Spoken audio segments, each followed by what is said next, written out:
What is up, wrestling fans? Welcome to episode number 429 of the Smark Out Moments Smack Talk podcast, Hot Tags of the Week, where we'll be breaking down some of the current events, rumors, news, gossip, and anything else that's happened in the world of professional wrestling over the past few days that we feel like diving into. I'm your host, as always, Tony Mango. Joining me, as always, is Robert DeFelice.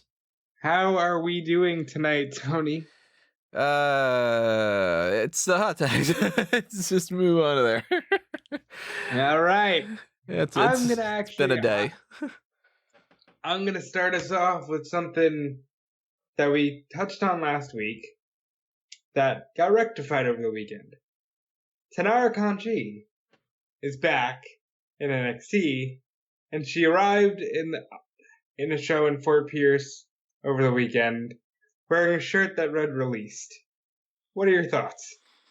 She is either having fun trolling people and she's not going anywhere and the story is complete BS, which I love if that's the case, or she is a horrible employee who is bitchy and trying to act out when WWE doesn't want her to not show up and do her job or something like that. I hope that that's not the case. I still maintain that if they got rid of Tainara, I wouldn't feel like they really lost anything. But at least this is kind of funny. I think they had a financial dispute, and she was like, "Okay, fuck you, I'm leaving." And they're like, "No, you're not. You're under contract." And she's like, "Okay, but can we talk about the money?" "Okay." And they're like, "Okay, all right." Now everybody's happy again. She gets an extra little ticket for catering, like Charlotte Flair had said. Well, with that and any other topics that we're talking about here, make sure you drop a comment below. Tell us your thoughts. If you didn't get that out of the way, I'm so sorry. Could you? It doesn't matter. If you are listening to this on the platforms that don't have comments like Spotify and Stitcher and Apple and Google Podcasts and such, then head on over to YouTube. YouTube is where you can leave comments. And while you're over there, subscribe if you haven't done that already. Ring that little notification bell, like the video.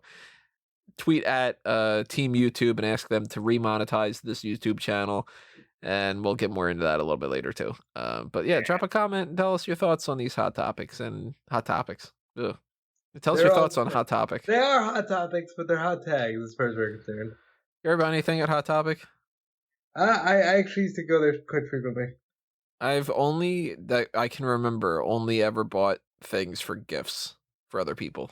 I don't think I've ever actually bought anything at Hot Topic. Yeah, but you never struck me as a Hot Topic person. You see, they're very pop culture based now. Like, you can get, like, your Nintendo shit at Hot Topic. They got your abundance of, They kind of took over a little bit of what Spencer Gifts was, I think. I used to see both of those stores when I was, like, in high school, used to be, like, mandated. Like, I had to go there. Now, I learned about Hot Topic because way, way back in the day, they had the exclusive merch deal for TNA. And that's how, like, I learned of them. And then it was like, oh, they have all these band shirts here. And, yeah, that's my Hot Topic experience. They have a great partnership with the Elite. You know anything about that? Yeah, they used to do the whole Bullet Club stuff there all the time, right? And now they do all the AEW stuff there. Well, don't own any AEW stuff. If I do, then maybe I will end up buying something at Hot Topic. I have eaten a Hot Pocket. I haven't eaten a Hot Pocket in a very long time. Yeah, by choice I haven't either. It's not like they've ever been all that great. Ham and cheese one. That's the best one. That's the one I go to as well. Yeah, it's the best one, but it's still not saying much. It's all still a right, Hot Pocket. I like that we're on the same wavelength. Yeah, we're officially on Snack Talk as well. Tell us your thoughts on Hot Pockets, Hot Topics, and Hot Tags. And yeah, we're talking about the idea of Tainara not leaving, but we do know that somebody else is leaving, or technically speaking, has already left. Cathy Kelly. This breaks my heart. Like, I hate this. Yeah, we talked a little bit about it at the Takeover show, but she is gone. They did a little post Takeover, the usual like post show kind of thing that they do. And it was nice, their little send-off, Undisputed Era, giving her some donuts and kind of busted her chops a little bit, but then saying that she's the honorary fifth member of the Undisputed Era. Triple H putting her over, about how smart she is and how, the door's always open for her to come back and everything. I'm still curious where she goes and, like, why she wanted to leave. Because it hasn't been 100% clarified yet. I'm of the opinion that she's going to do more entertainment-based stuff. Like Access Hollywood and E! And all that. Like she'll be hosting the red carpet one day or some shit. And it was probably laid out like, oh, my contract is coming up. I don't really want to leave. Well, will you sign a 5-year deal? I guess I have to leave. Because who really, like, if you were contracted, right? Would you really want to be like, yeah, I'm going to lock myself in for 5 years? You don't want to do that. You have dreams. Well, it's weird because... I don't know if you have dreams. Do you have dreams? I don't sleep enough to have dreams. Donate to the Patreon if you want me to have dreams. It's weird though because other people can do outside ventures. Like Charlie Caruso has done some other things, and she'll go by Charlie Arnold, so she doesn't even have to go by Caruso too. And one of the other topics that we've got here is that Vic Joseph has signed with the NBA, and he's going to do commentary for the Cleveland Cavaliers. And I think he's still working for WWE too. And Todd Grisham was doing stuff for soccer at the time, I think, when he was still working with the WWE. Like, Coach did some stuff. Yeah, ESPN stuff. Like, they let people do that stuff. So if Cathy was interested in being a part of, like, Fox, for instance, I wouldn't think that she would have to go, but maybe she got some kind of... She didn't say anything yet from what I've seen about, like, I'm so excited to move on because I have this new job offer at this place and I can't wait to start. Either she's waiting for that or maybe she doesn't even have it lined up yet. That's a possibility. Maybe she wants to go, like, there's a possibility. Maybe she wants to go join the Peace Corps or something, do some charity work and just kind of go off the grid for a while. She came from, like, AfterBuzz or something, right? Yeah. A couple different people have come from that. Pretty interesting. But like, legit, she's a pro. Gonna miss her. She's one of the few talking heads that did their job properly and always looked like she had a damn good time while doing it. Like, her and Renee are, like, in that rare breed. I always said Cathy is like the American Renee. Yeah, there's, like, as long as they've got some personality, I want them to stick around. Unless, of course, their personality's annoying. But, like, I really like Charlie. I really like Renee. I really like Cathy. I wouldn't get rid of some people that I'm not even necessarily all that much of a fan of. Like, Kayla.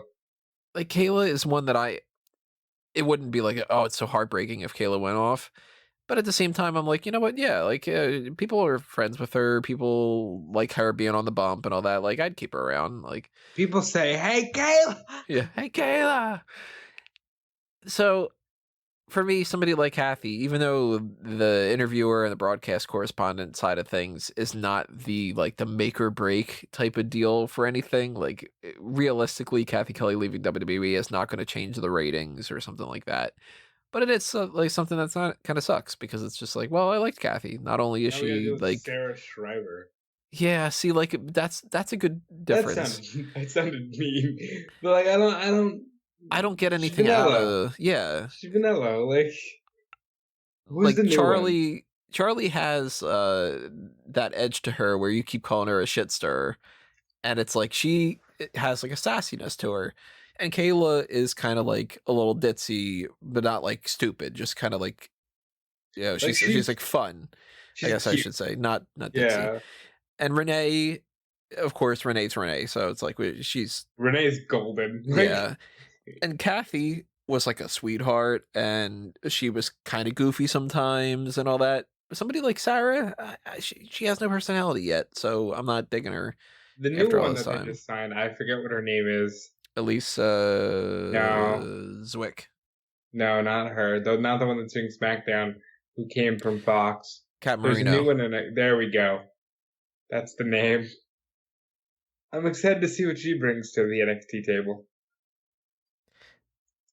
It sucks that she's going, but I'm curious where she does go. And if she ends up And going she'll be back. somewhere that's like really good for her, then that's awesome. Uh, if she ends up going somewhere that's kind of like blah, then I hope that she just comes back because, I mean, let's be honest. Like, I if just hope that she were to go to like Access Hollywood or E or something and make like a real big like splash, then you can't blame her. But at the same time, she goes and she leaves WWE, and in a year, all she's doing is hosting a YouTube channel, and she's getting demonetized and like following the same kind of things that I got. Then I'll be like, oh my god, Cathy, please go back. she'll walk right through the front door of the PC and they're like, "Yeah, you're back. You're hired." I love, by the way, that she had tweeted out that she wants somebody to give her their password for the WWE network so she could get the next pay-per-view. I think that's How funny. many people slid in their DMs? Here's my login info. I love you. Here's my login info and my access to my credit cards for your Amazon wish list. I still kind of think maybe, and this is a pure speculation that has absolutely no foundation whatsoever, so don't run with it and be like, oh, news broken on Smark at moment, blah, blah, blah, I'm an idiot.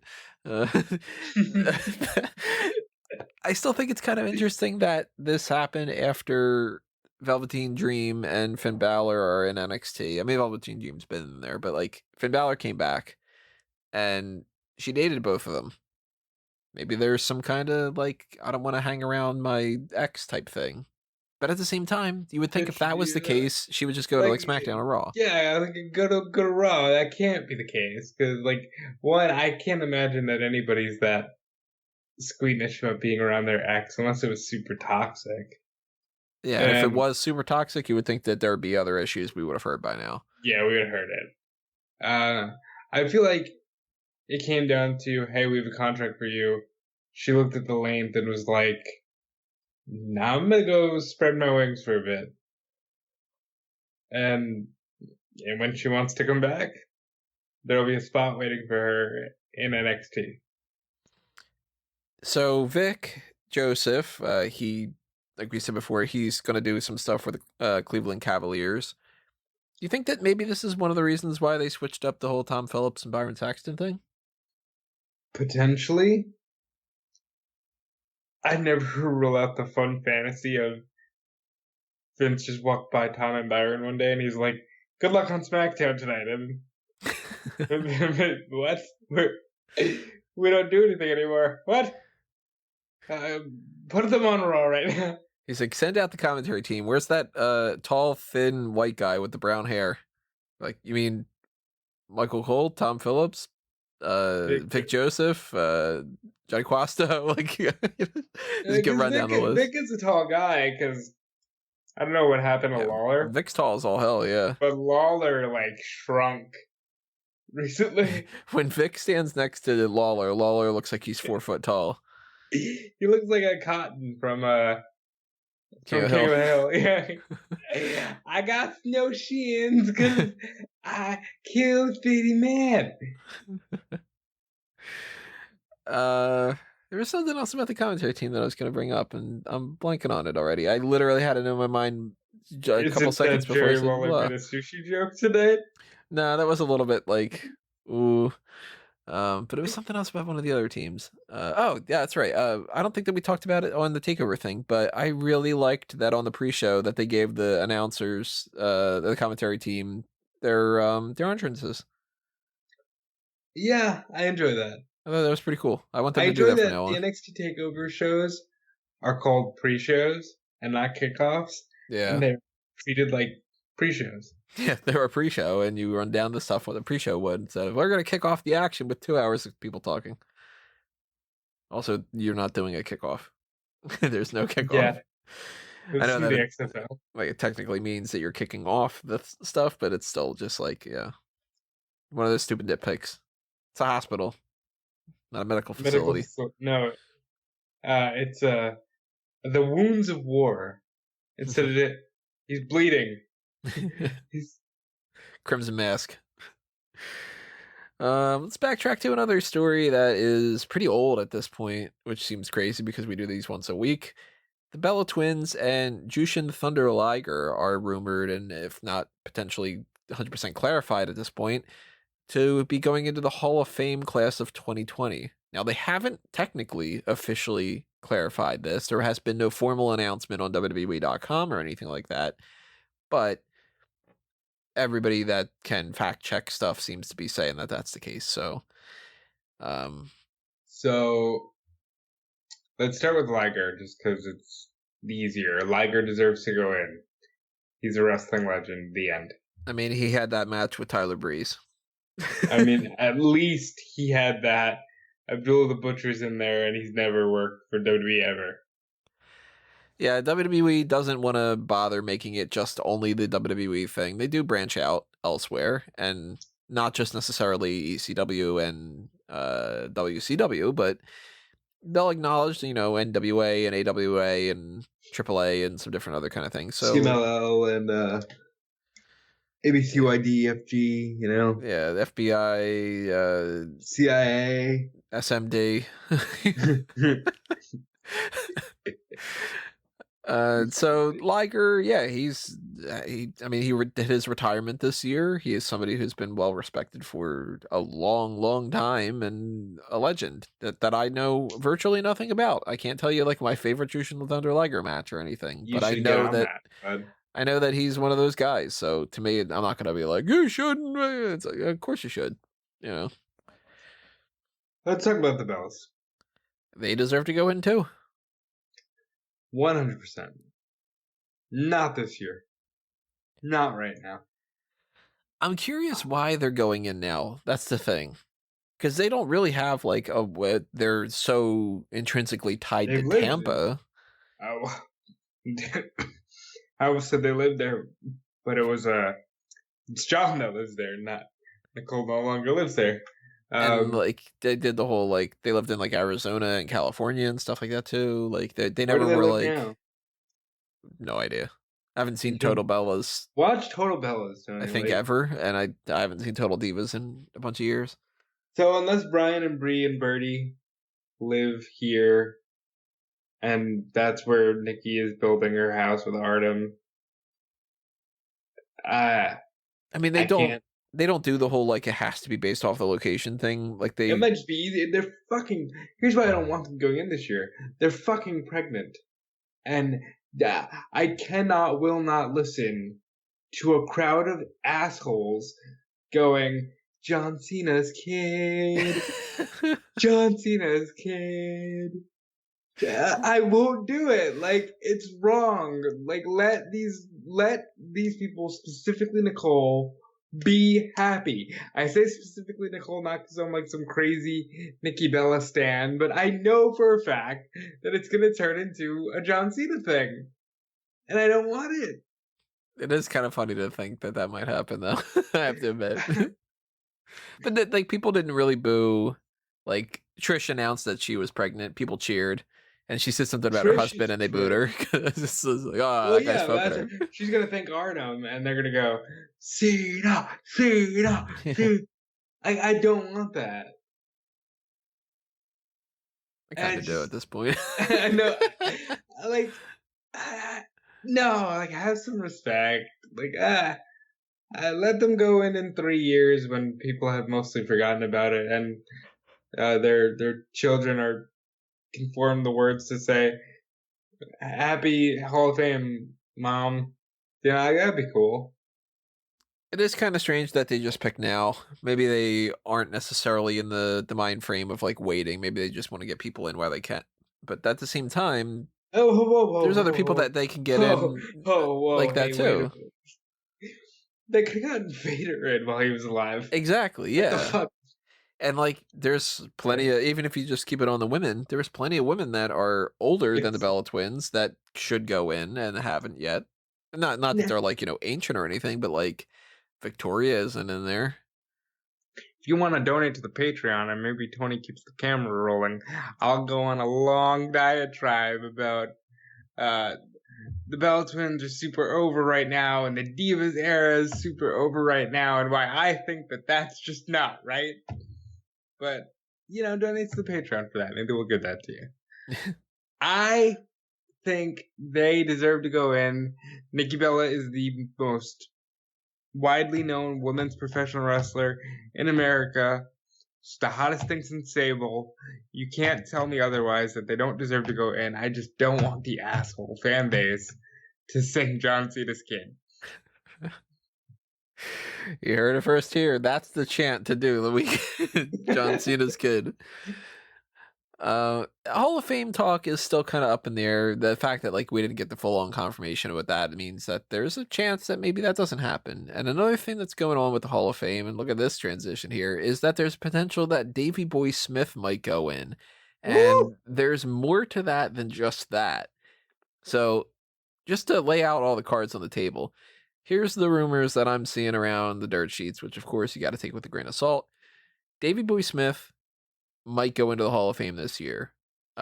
His wife, excuse me, had tweeted out, if I'm remembering correctly, she had said something like, "I'm all for him going into the Hall of Fame." Well, there's a perpetual. I use that word a lot now. Sorry, sidetrack. There's this every year you get Davey Boy Smith petition go in the Hall of Fame, and Same with everybody Owen. signed it. But no, somebody actually shops around a petition every year and gets Brett to do videos on it, and of course Harry, who we'll talk about in a minute. I think Bulldog should be in there. 100%. I think Owen should be in there. I know, 100%. but they're different animals, though. I understand why Owen's not going in. Brett, yeah, a bulldog's a bulldog, and yes, and a rocket is not an animal at all. There you go, totally different. Neither is a nugget. Or he doesn't have any other nicknames. Damn. I was gonna say King, but King of Hearts, yeah. Yeah, a King of Hearts is not an animal. But there's also this whole discussion that since Harry Smith popped up on the bump, that he may actually be in the process of returning to WWE, which also brings up... overthinking that. I'm not the only one that said it. That's the thing.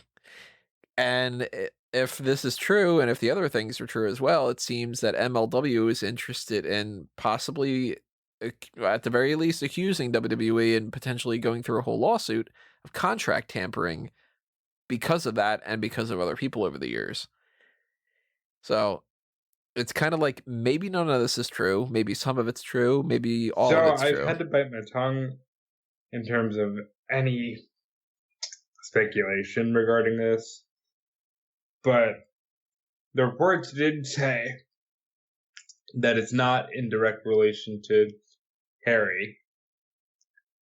But MLW did have Tim Thatcher, and they had the one major appearance of Killer Cross. So those names stand out to me.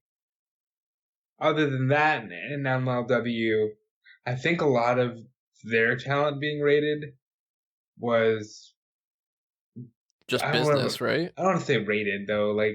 Their talent being looked at was very much an AEW thing. Cody admitted, I learned that contract tampering was a thing because I was like, come on, Tony, come work, Shivani, come work for us. And if there's one name that I can't confirm, but I'm just speculating, I'd say Jacob Fatu.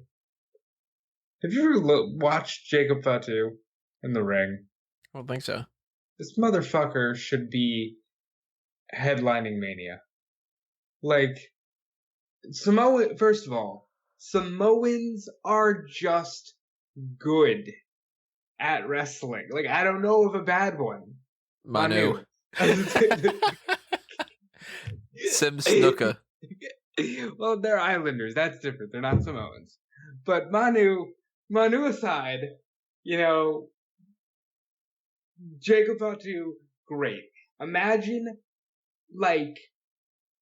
if Umaga and Roman Reigns merged. That's kind of Jacob Fatu. And he's got the grittiness of, Yoko. This fucking dude is where it's at. And, yeah, I'm sure WWE is looking at him. because they're looking at all the Anoa'i family. You know?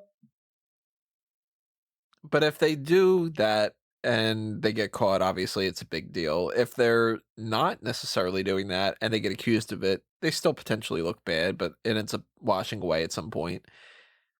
So it's kind of, there needs to be something that, I guess, like, the shot needs to be fired for it to be a good enough story to be like, oh my God, this is actually going to be a big thing. Because instead, if it's just like, you guys are tampering, and they just go, no, we're not. And if they go, well, stop it, then it doesn't Well, the really do initial anything. report from PWI says that they have a lot of evidence should it need to come up. That they have a lot of evidence they've been tampering with the contracts.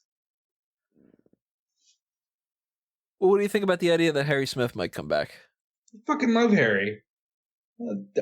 Like, you know, I love MLW, and you know that. I think it's the greatest promotion in the world.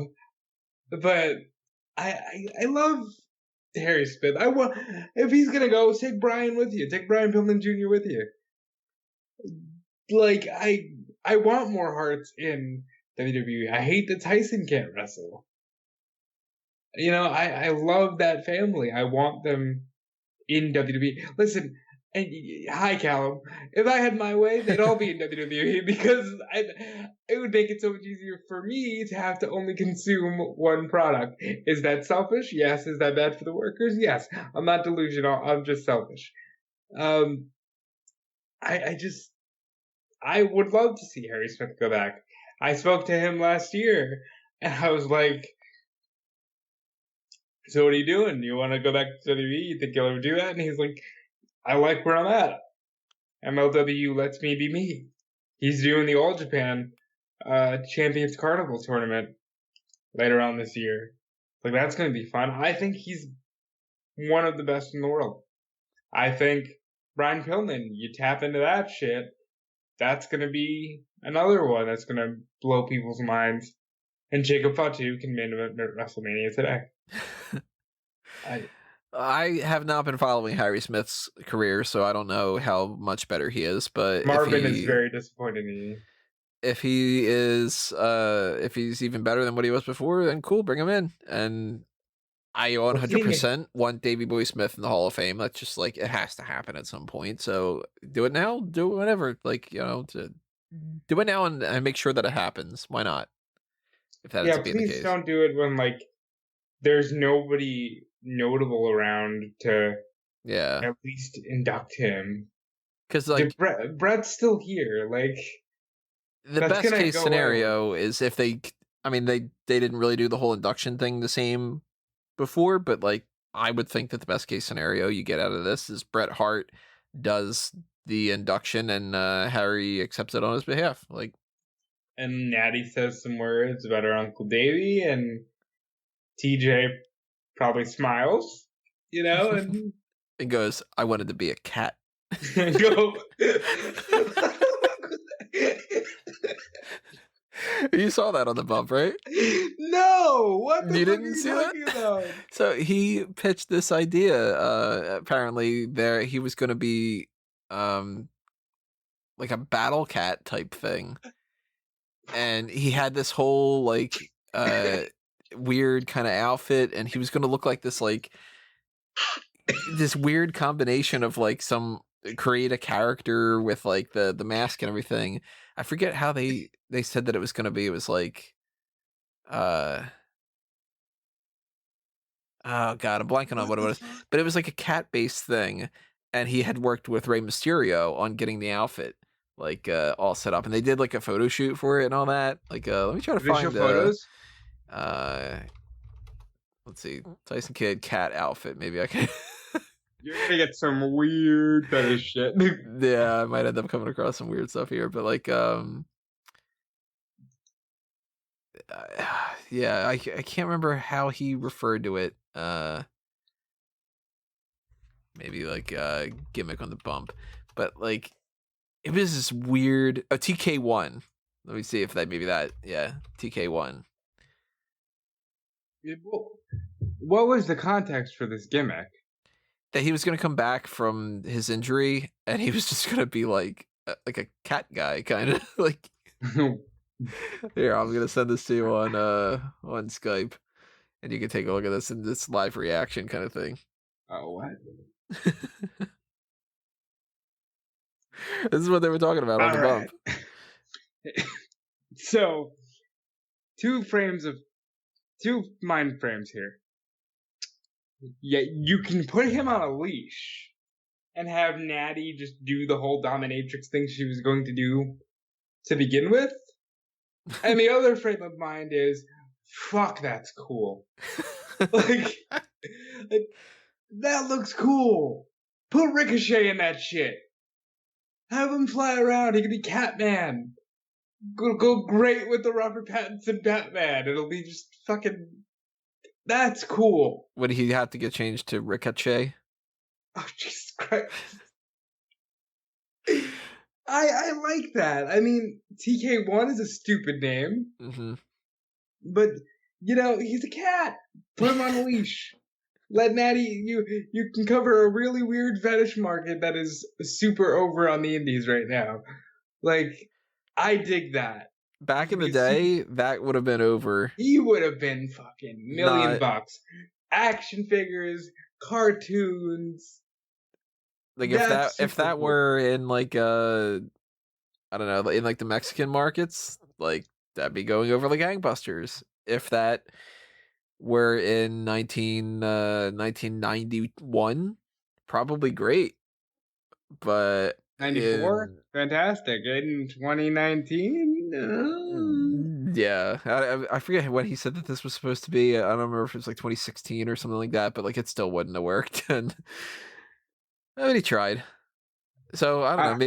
Maybe Harry Smith comes back and he gets in the cat costume. No, he's got to be a dog, Tony.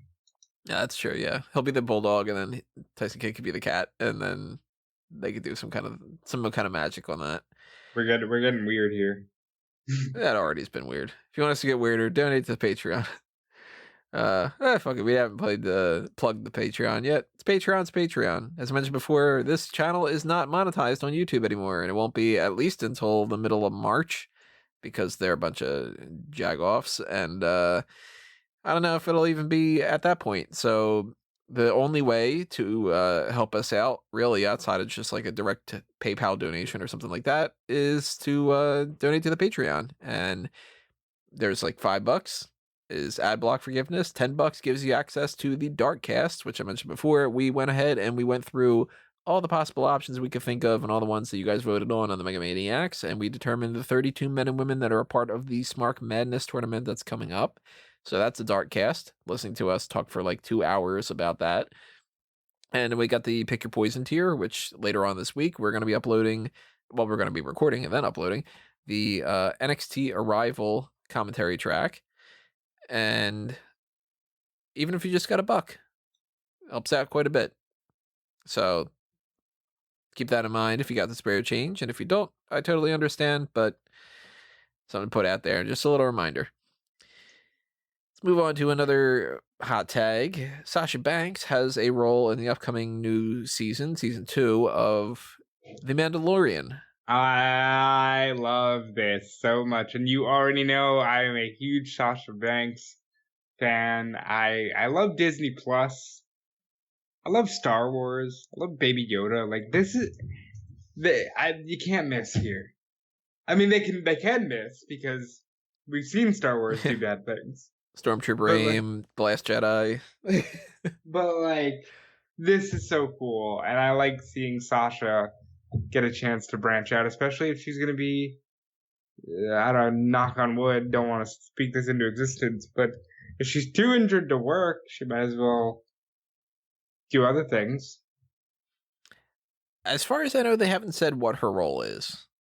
Yet, here's what I'm thinking. Spoilers for people who have not seen The Mandalorian. This isn't Fanboys Anonymous. Nobody watches anything but wrestling. That's probably true. The Mandalorian has plenty of opportunities for people to not only be alien characters, but they also have the opportunity for them to be Mandalorians and be inside of, the Mandalorian helmet and everything like that. Right. But they do tend to tap a lot into bounty hunters. And with people like Gina Carano and Carl Weathers and everything. It was Carl Weathers, right? I'm not blanking on that. I believe so. Yeah. I'm like, wait a minute. I'm gonna do a quick Google just to be sure. So they do have these like notable names, and Ming Na was a character that just I don't even remember her character's name because she only popped up in one episode, but she was part of this whole bounty hunter side of things. I would assume more than likely because Sasha Banks is not only a beautiful girl, but she's also somebody who's a celebrity that she's going to play a character that's not covered up in any way. Like she wouldn't be like an alien where they got a lot of prosthetics. They wouldn't give her the Mandalorian helmet and her not take it off because they would want to market the idea of that she would be a part of an episode. That might not be the case. She might have just been like had enough contacts and she auditioned and they were like, "Hey, we'd be interested in putting you in here somewhere." She could play it like a Twi'lek or something for all I know. If you don't know what the Twi'lek is, it's like the ones with those big like tendril kind of things sticking out of their heads, or like kind of like antlers, but they fall down. Well, she could do lots of different things like that, but I can't see her playing like the one that's forging all the metal, the Mandalorian that's doing that. Like that's not gonna be like Sasha takes that kind of a role. I don't see her in a like helmet, but I do see her potentially being an alien with prosthetics. But you can still tell it's Sasha, but it's like they do some kind of enough. half-ass thing where they give her like a couple little dots on her forehead or something. Yeah, and like they give her blue skin. Yeah, I have to do that stuff. That can be kind of fun too, but until I see it, cool. She could do terrible, but she could do great. And sometimes when they've had these crossover things and the big show's been on an episode of blah, blah, blah, or, whatever, sometimes it ends up working out really well and sometimes it is atrocious. Like, one of the ones that I remember not liking was when I used to watch Smallville and they had introduced Batista and I think it was Ashley Massaro in one episode. Ugh. And it was just not good. Ugh. Yeah, you could tell that they were not in their habitat. They were not catching on. The characters were stupid. It was more of just sort of like, no, you're here for this reason. You're a name, like that kind of thing. So I hope it's not that way. I hope it's actually like she does a good job and it's being a cool part. I highly doubt she's got some kind of like, hardcore acting, gonna have this death scene that's like people are going, wow, this is crazy, because Sasha Banks isn't a really great actress. We don't know that. We've only seen her in a wrestling context. Yeah, but every time she cuts a promo, she does that laughing thing. But maybe that's like I'm so in love with wrestling that I do that for wrestling. Like maybe she just takes, acting like a job and it's like going to be, oh man, she's actually really good at this. I don't want that because I don't want to lose Sasha. But like, yeah, go Disney. What are we talking about here? We got this, we got that, we checked that off. Hopefully you guys are checking things off and leaving your comments. Let's talk about some rumors of WrestleMania 36 matches that may or may not happen. Some of them seem like they're a little bit more guaranteed at this point. Some of them seem like they can't possibly do that, yet they still could. One of them that seems like it's kind of up there is Undertaker versus AJ Styles. And we had heard some very minor stuff before that it might be Undertaker versus Sting, yet that doesn't seem to be the case. And now on Monday Night Raw, they did something where they started alluding to the idea that AJ Styles is the new Mr. WrestleMania. And we'll talk about Monday Night Raw. We'll do our breakdown. But I think that that's 100% setting up the Undertaker thing. So now I buy into it 100% now. I like this because WrestleZone broke the news. And I'll be honest, I work there. I was still totally skeptical when they had a source telling them Edge is a lock for the Royal Rumble. However, since that did occur, I'm totally buying into the idea that it's AJ versus Undertaker, especially because Meltzer picked it up right away. Yeah, like I feel like this will happen. Is that something that you think is going to end up being worth the wait and kind of like it's going to live up to its expectations? If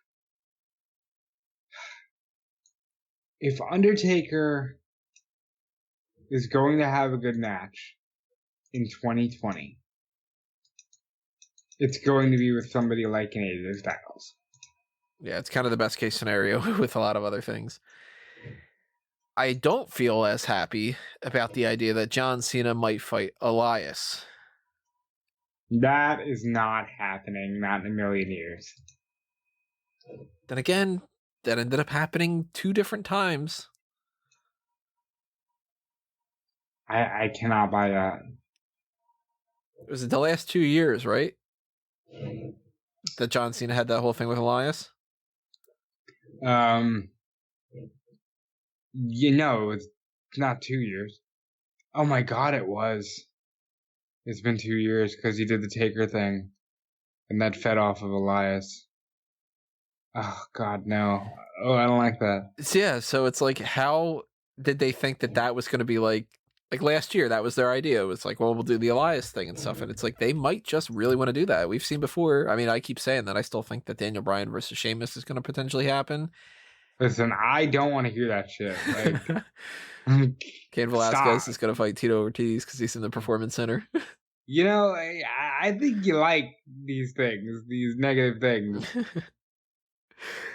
But if they go with Cena Elias, I think it's a major mistake, not just because they did these things before and not just because there's bigger things out there, but they're both baby faces. Like, why ruin Elias at that point? He's not going to get the type of reaction that you're hoping for. If you turn him heel, you're just going back and forth over and over because you don't know what to do with him.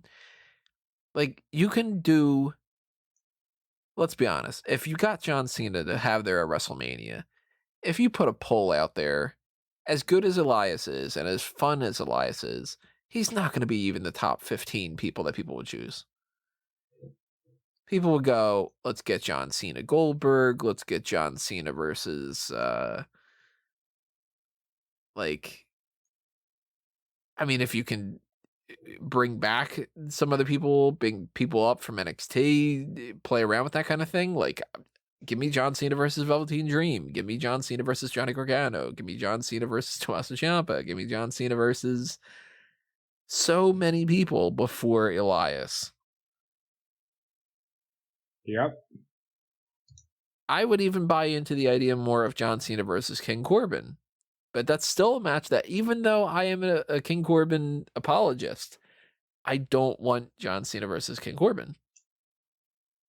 But, yeah, like, that Elias match is not happening. I don't care really if it is Meltzer that said it. I said... Hold on. Drop my phone. Grabbing my phone. It sounds like Rob's falling down some steps. I had dropped my phone and I had to bend over and get my phone. Thump, thump, thump, thump, thump, thump.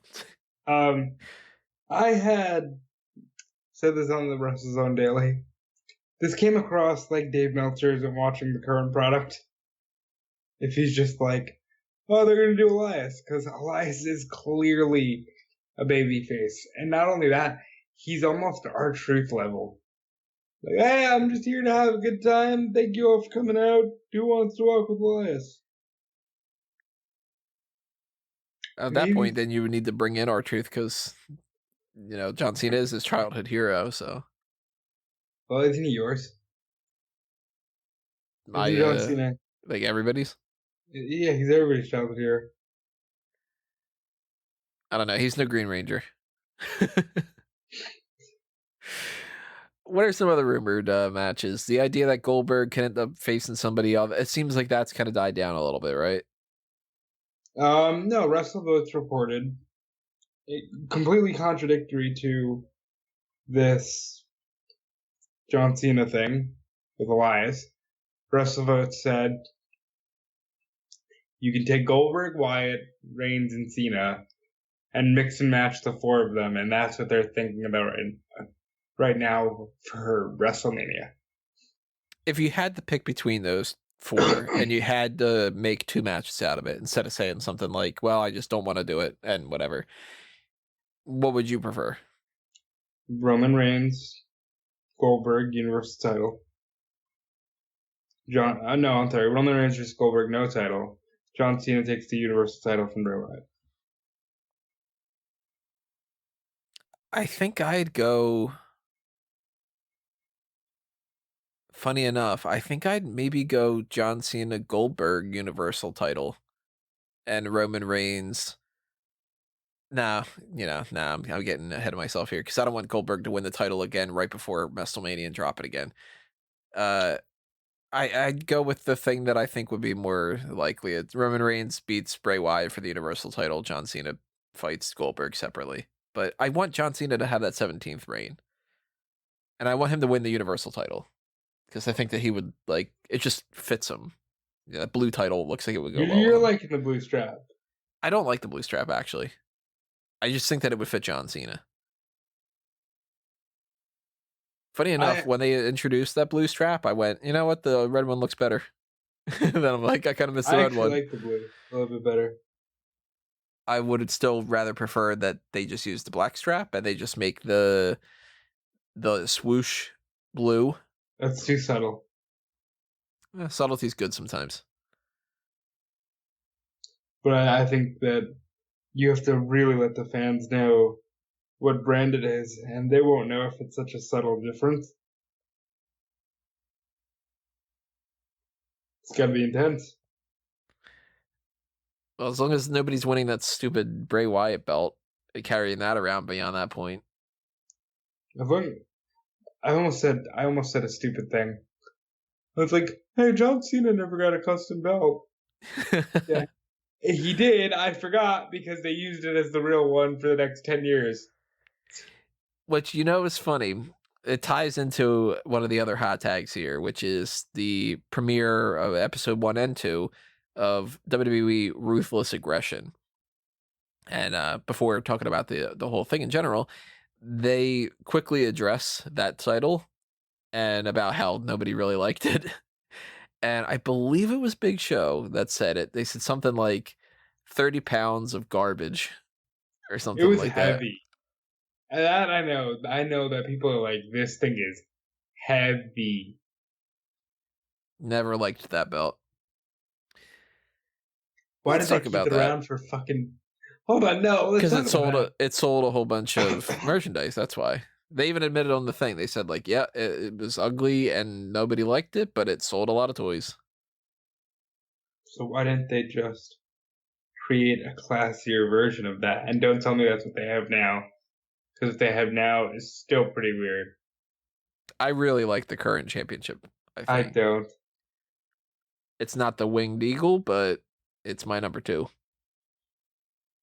Really? Mm-hmm. Over everything?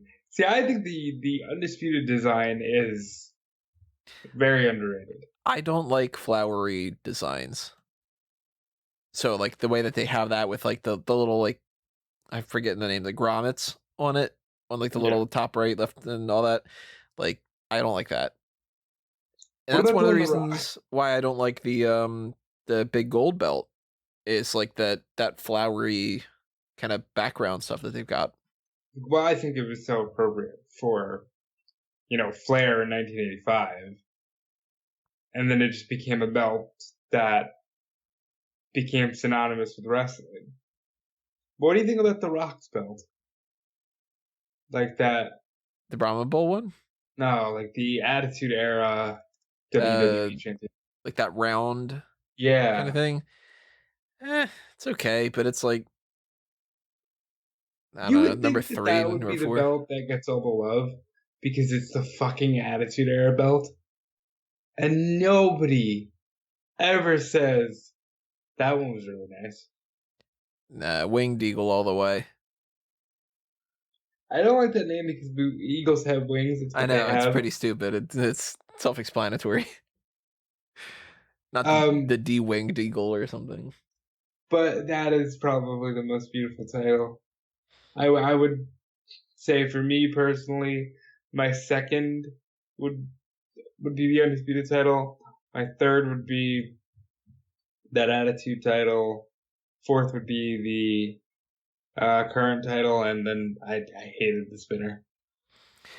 Well, you didn't get a chance to see the Ruthless Aggression I episodes, didn't, right? because I've been working, and I'm sad about it because I'm such a mark for that era.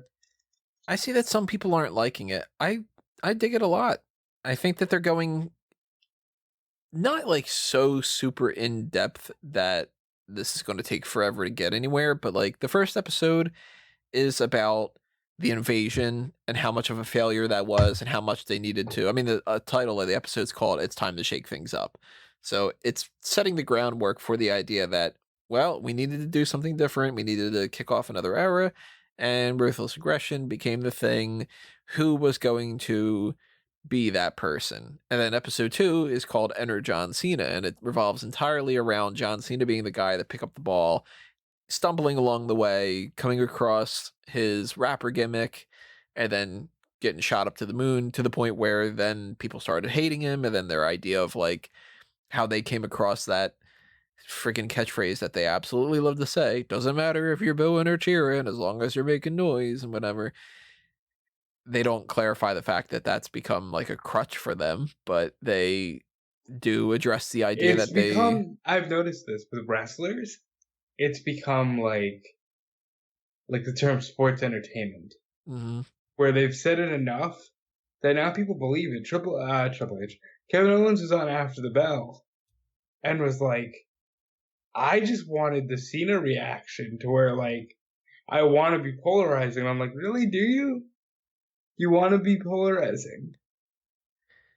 it's just like they hammered it in to the point where people think that that's the truth behind it. Yet everybody really, if you pay attention to it, everybody knows that they would have rather preferred John Cena get cheered. you know, Yeah, oh yeah. like you think in 2008 or whatever that they wanted John Cena to get "Let's Go Cena, Cena sucks." No, they wanted "Let's Go Cena," and they'll lie and they'll say that they wanted that polarizing reaction. It's No, like when they Stephanie wanted it to McMahon. be the whole arena cheering for him. It's like when Stephanie McMahon does the whole "Thank you to our audience for using your voice and starting a hashtag give you a chance." You fucking didn't want that. You stumbled into a gold mine. Hmm.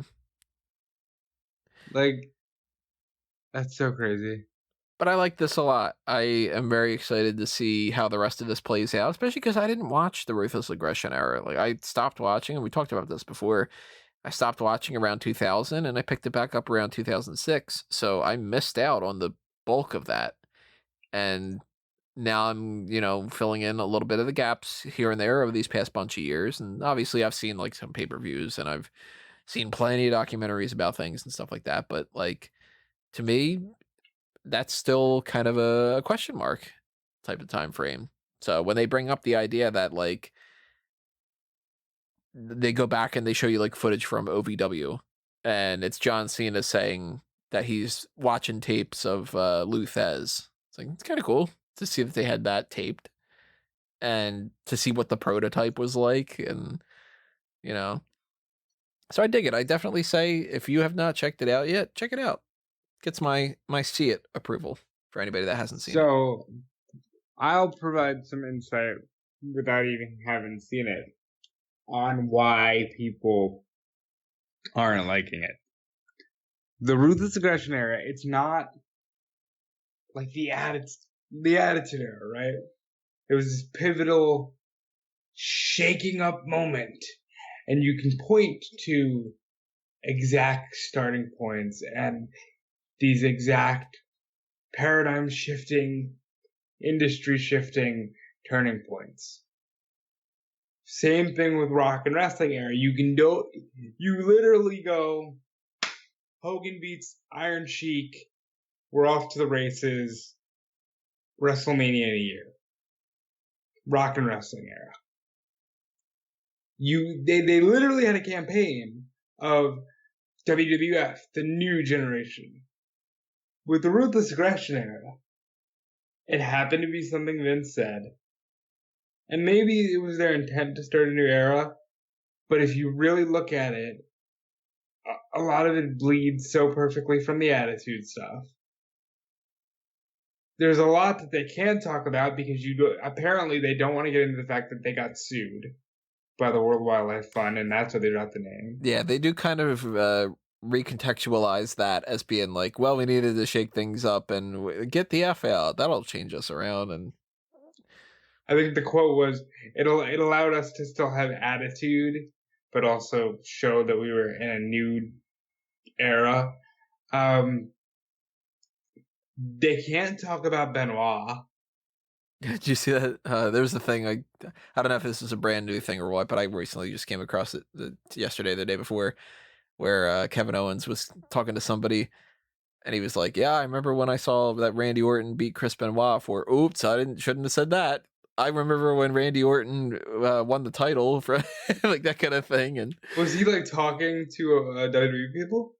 like, I don't know, some kind of like an interview or something like that. But like after he said like the Chris Shit. Benoit name, he was just like, "Uh-oh," and then he said like the same line, but like repeating that. So if he like, okay, like maybe you should cut that out, kind of a thing, like, and just use this version of that sentence, like that kind of thing. I thought it was pretty funny. But like they can't talk about that tragedy.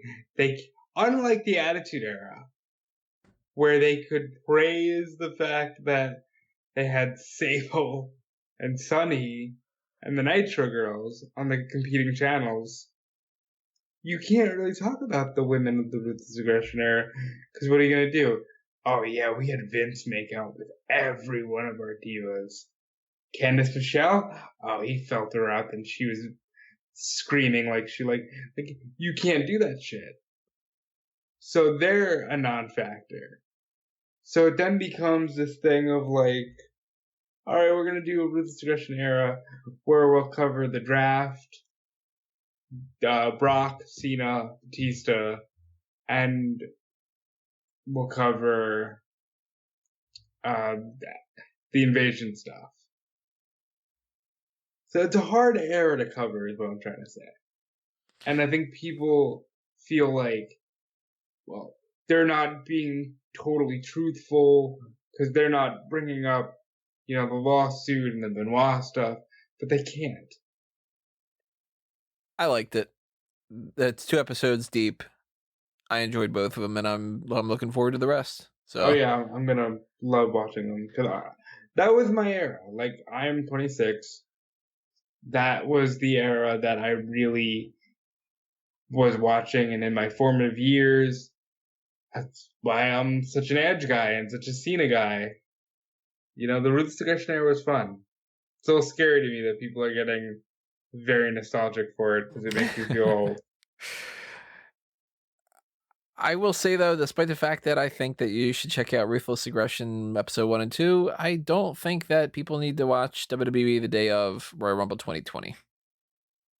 Some of these have been really good. Some of them have been kind of bland. This one's more on the bland side. And really, the only thing that stood out to me that I thought was really interesting was just pretty much any time that they showed Edge.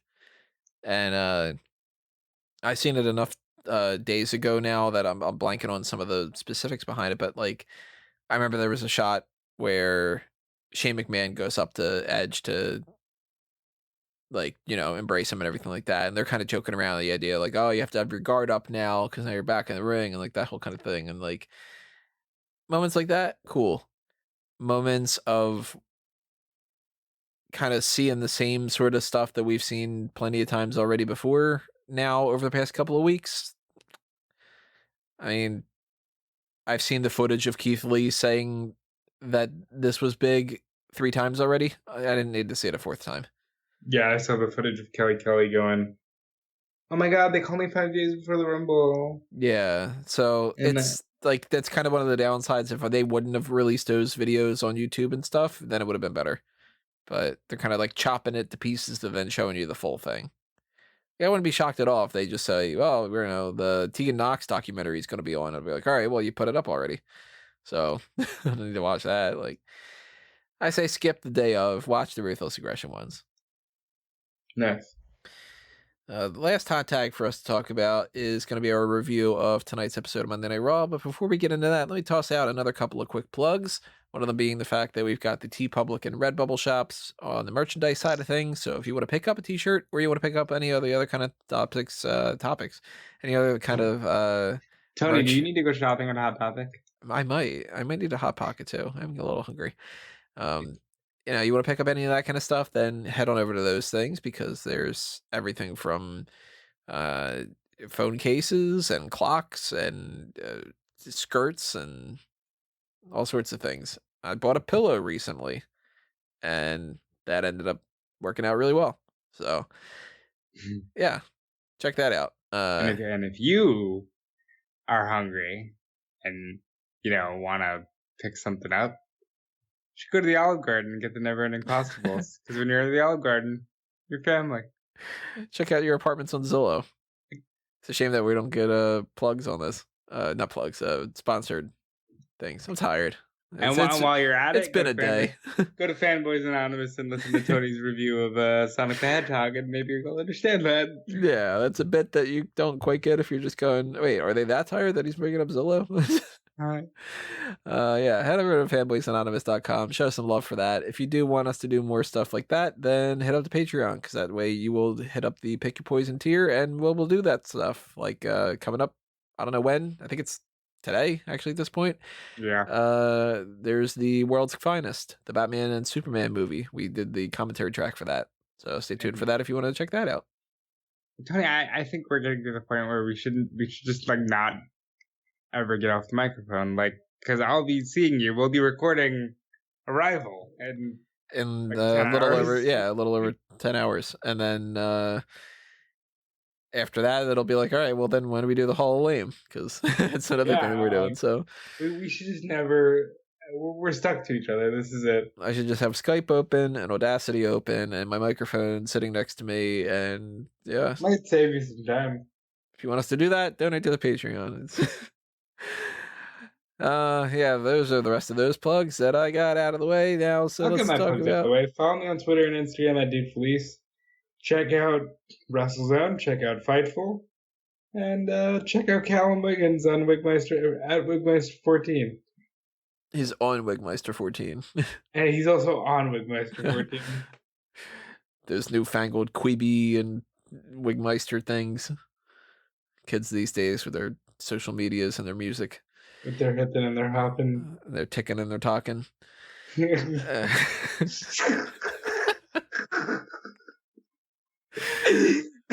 don't know what the jazz is all about. Let's talk about Raw. Raw started off with Randy Orton in the ring. He eventually was he was dressing the whole idea that he was supposed to face Matt Hardy in a no-holds-barred match. Matt Hardy came out. He's got a neck brace on, and he says that Randy Orton is not going to be the one that dictates the end of his career. Matt Hardy will not die. All the other kind of stuff that's like that. I got grit. I'm here to fight. Orton's like, no, you're not. And Orton says he respected everything that Matt Hardy's done. He respected Edge. He loved Edge as a brother, and he's sorry. And he walks away. So the next segment, no, I'm just kidding. He turns around, and Hardy goes to swing the steel chair, misses, and Orton proceeds to fuck them all up. He hits him with an RKO, wails on him with the chair, teases the whole concerto thing, goes away, does this whole thing, but decides, I want to do it anyway. That is getting really over with me. That whole, all right, I'm leaving. No, man, I'm coming, and I'm gonna fucking kill you. I'm gonna kill you. And he gives them what Steve Mitchell, shout out to him, dubbed a concerto. Nice. Like, I really like that a lot. Where he's got Hardy's head on the steel steps, and he smashes it with the chair, and then he leaves, and he comes back and he does it again. Because the fans are chanting one more time, and it's like, you know what? Yeah, why not? And he says, I'm sorry. So that's okay, Beef with this segment. Why did you announce a match? Nobody wanted a match. Everybody was like, that segment last week was real good. Matt Hardy shined in that segment. Put Randy Orton over like $1 million. Then over the weekend, they're like, no holds barred.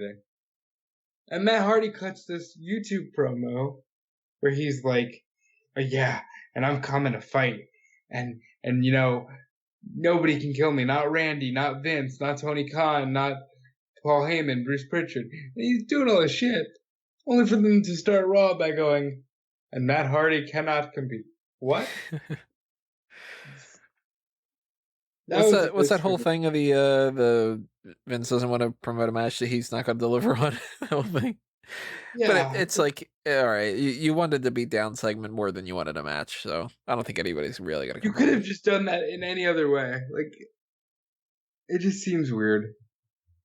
I was fine with it. It does not really fix anything more than what it already did. It just gives him an extra week. Like, he beat the crap out of Hardy and he put him out. If he wouldn't have come back, it's the same thing. You're just repeating it. Same as Terminator Dark Fate and the new Star Wars movies. You're just going back to do the same story again. So you didn't need it. Yeah, you didn't need it. But the difference between that, I didn't like Dark Fate and I didn't like these new Star Wars movies. But I like Randy Orton doing his thing. So. I love Randy Orton right now. Yeah, he's definitely one of the best ones. And for that matter, if and when Drew McIntyre beats Brock Lesnar for the championship, you got a built-up main event feud right there. Randy Orton versus Drew McIntyre.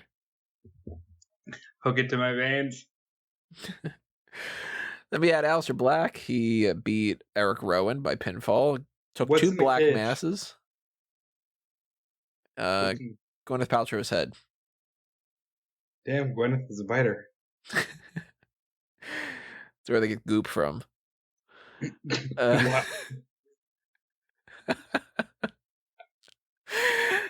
I don't know. I think that they still don't even know. And I'm still going to be really disappointed if they end up just being like, it's a rat. You think they just drop it? Like, wouldn't shock me at all. Would not shock me if they drop it at some point.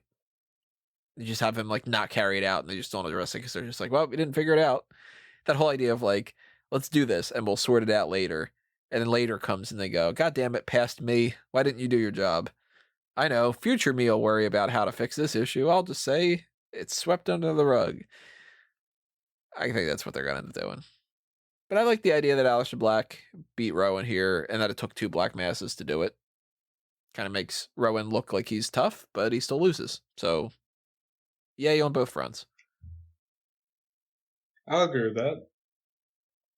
Charlotte Flair came out after that. She addressed the whole Rhea Ripley situation, and her the summary of what she was saying was the current class of NXT is not giving enough credit to Charlotte and her class because they're the ones that laid the foundation, and this group is reaping all the benefits. And they need to show a little bit more respect. They've got far too much entitlement. And Rhea Ripley, you bastard, why did you take the title that I put on the map and step in my ring on my show and act like you're a tough guy? Well, everyone's the next big thing until they're not. Here's the middle finger. You're going to get yours at WrestleMania. I liked it. Like it. Didn't need the Rumble. Yeah. The end. Because everything that you... Listen to what you just said. Listen to how she phrases it. You don't need the Rumble for that. True. She could have very easily just said, hey, you lost the Royal Rumble and all that kind of stuff.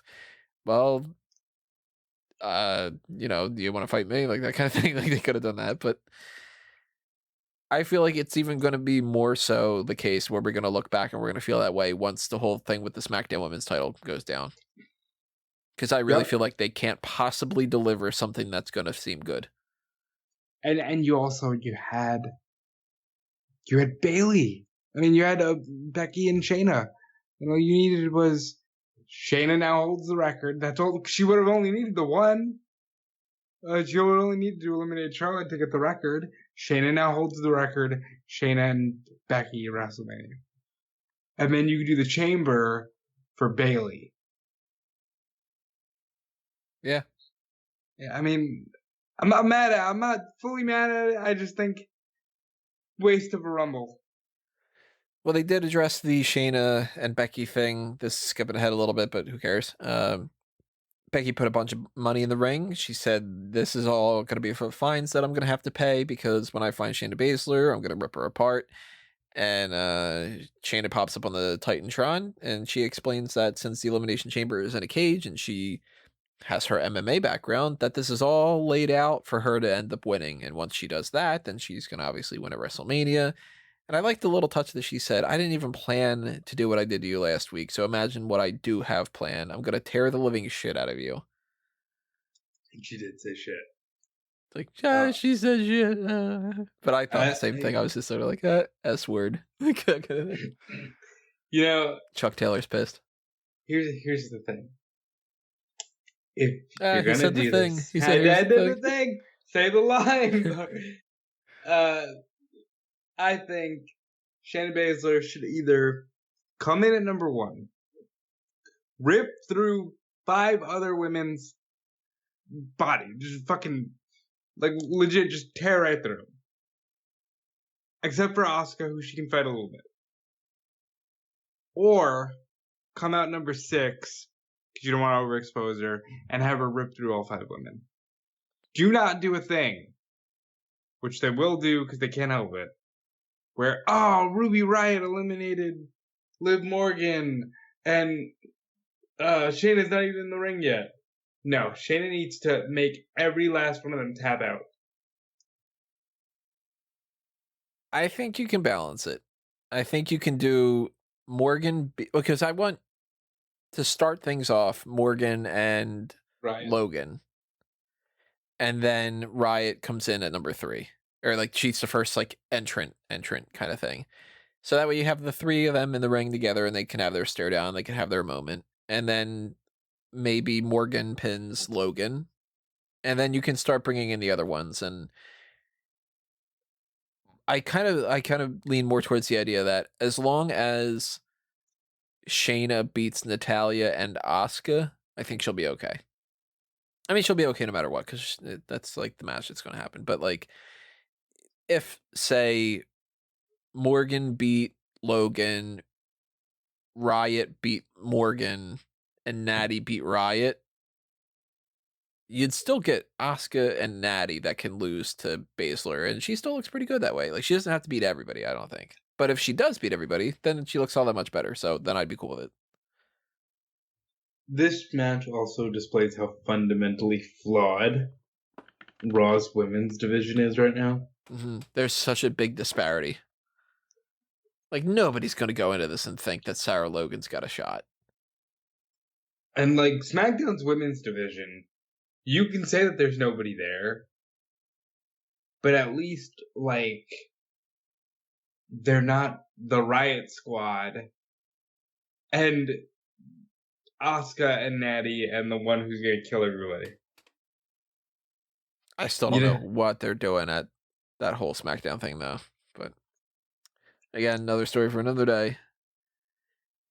We did get also Liv Morgan telling Charlie Caruso that basically, hey, Ruby Riott, she shot all over our friendship, and that would have broken me in the past, but now I'm going to fuck her up. I didn't really like it. They're telling a story of Liv Morgan's comfortable in her own skin. I like it. You should have done this and not Lana. It's kind of weird that the only person that they do this comfortable in my own skin with is somebody who's just generally attractive and could fit in at any era in WWE. And guess what? She's comfortable with that. I'm comfortable being a good-looking, young, blonde, pretty girl. Like, yeah, okay, it's not that hard. Like, you know. And if you want to be more comfortable, you should look at nice, comfy apartments on Zillow.com. Get some chili dogs. 24/7 title was on the line in a triple threat match. Riddick Moss retained over both R-Truth and Mojo Rawley. He also got jumped by, or tried to get jumped by R-Truth at the Funko headquarters. That didn't work out so well. It also sounds so fun. Pop. Drew McIntyre had his whole promo segment. He's still eating up the whole idea of pointing to the WrestleMania sign, which is pretty fun. Paul Heyman comes out, says that Brock Lesnar's not there. They kind of go back and forth a little bit about some stuff that I really thought was just kind of stupid. I didn't really dig that all that much. And then MVP gets brought out. Remember that whole idea that MVP wasn't going to wrestle anymore? I immediately... MVP is like a bad YouTuber who's like, guys, I'm leaving, for real, not clickbait, serious. LOL, just kidding, here I am. He wrestles for a couple minutes. He loses. Drew McIntyre beats him by pinfall. There was a good little spot though that I thought was kind of fun where MVP was saying, you cheap shotted me and whatever, and when I hit you, you're gonna see it coming. And he cheap shots him. I'm like, okay, I like that. Still weird to me though, like a couple months ago, even just go back to like December. Not a clue. I was like, if you would have told me, okay, well, what we're doing is Drew McIntyre is winning the Royal Rumble as a baby face, and then he's going to feud with MVP, I'll be like, what? What happened there?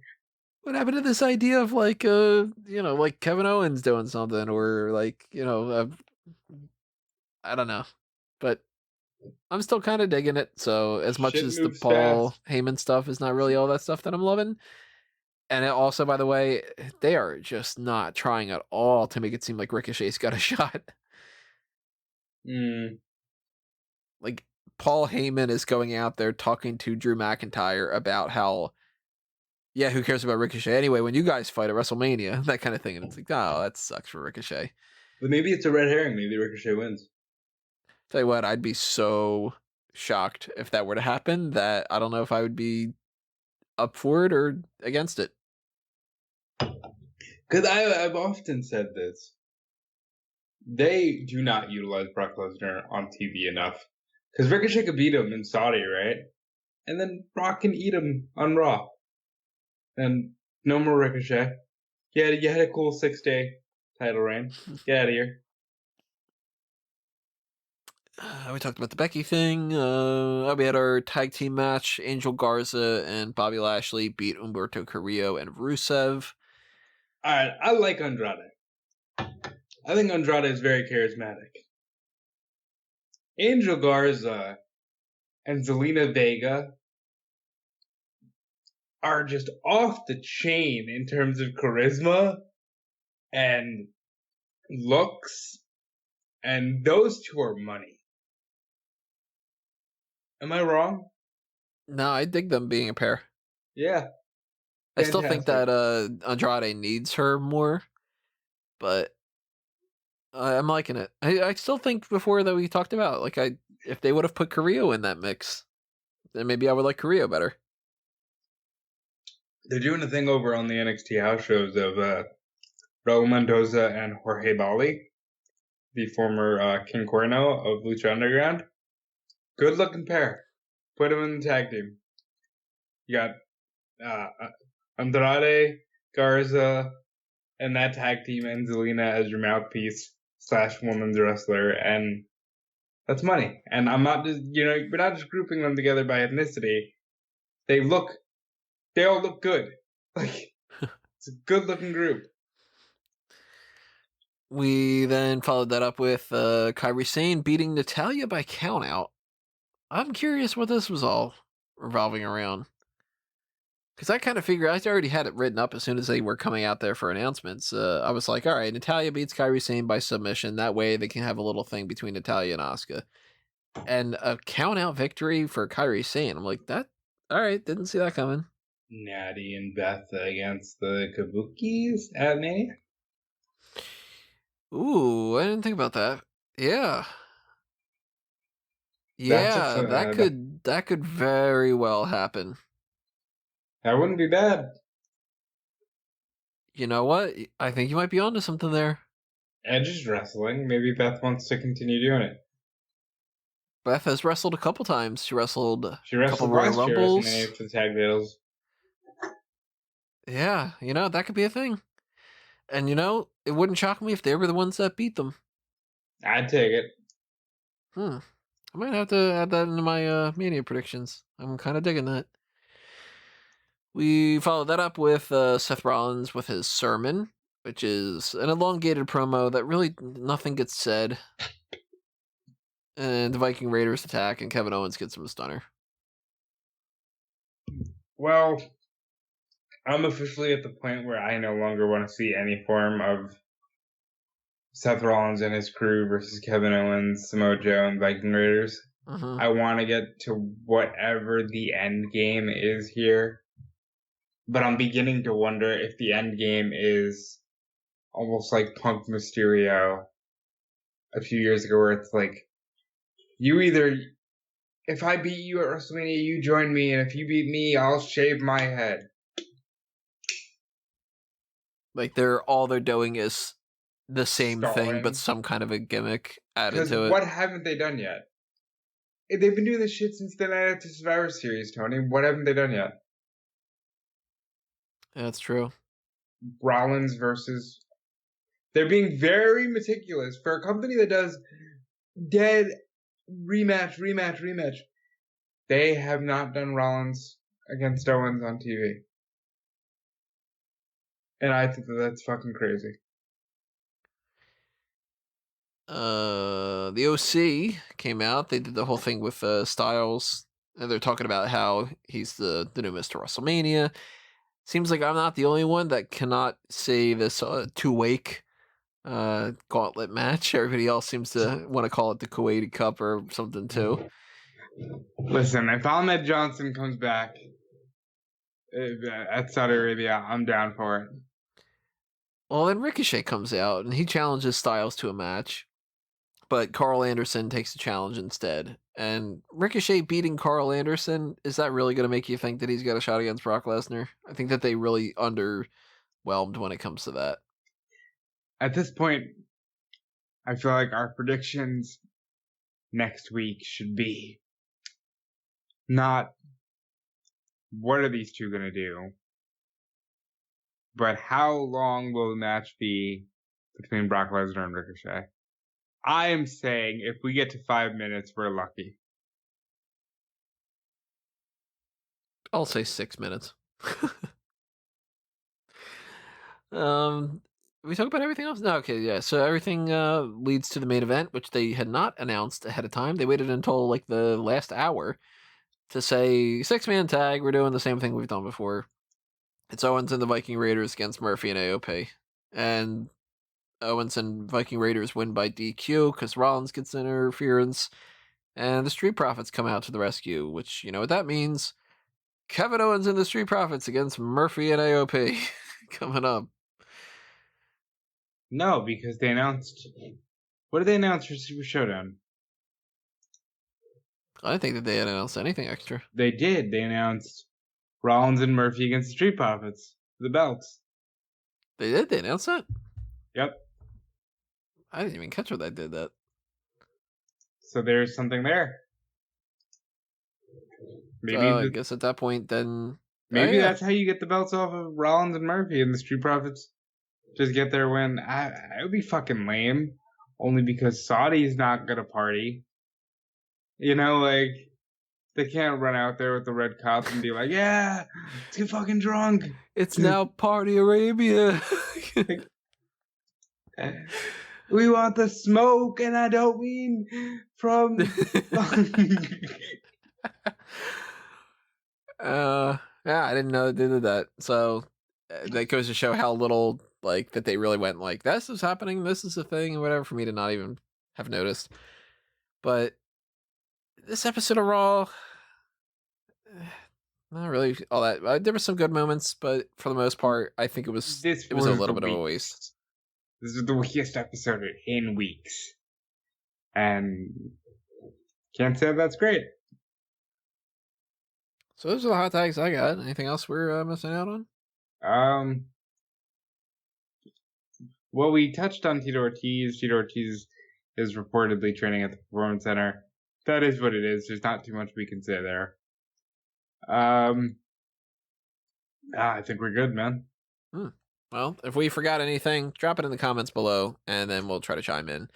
And the next time that you guys are going to be hearing from us is going to be that fan announce table of the commentary track for NXT Arrival. And then later on this week, we're hopefully going to do the Hall of Lame episode 1, which we might have multiple topics. We might have one topic. We're not quite entirely sure that how that's going to work out. But that'll happen at some point, and it'll be up on here. And the way to know when those things are posted, you could either subscribe to the RSS feed on smarkandmoment.com, you can subscribe to us on Facebook or Twitter, or you could do the whole ring the little bell and the notification alert thing for YouTube. And then, you know, those are supposed to do that kind of thing. So then you'll go, hey, look at that. I got an email, and it says that this is up. And then I watch it, and I enjoy it. Hopefully. But go ahead and click around, follow all that stuff, head up to Patreon, check out the merch shops, hit up fanboysanonymous.com, and just stay tuned for everything else that's heading your way. Thanks for listening to this, everybody. And we will see you next time. But for now, this has been another Smark Out moment, and we're being counted out.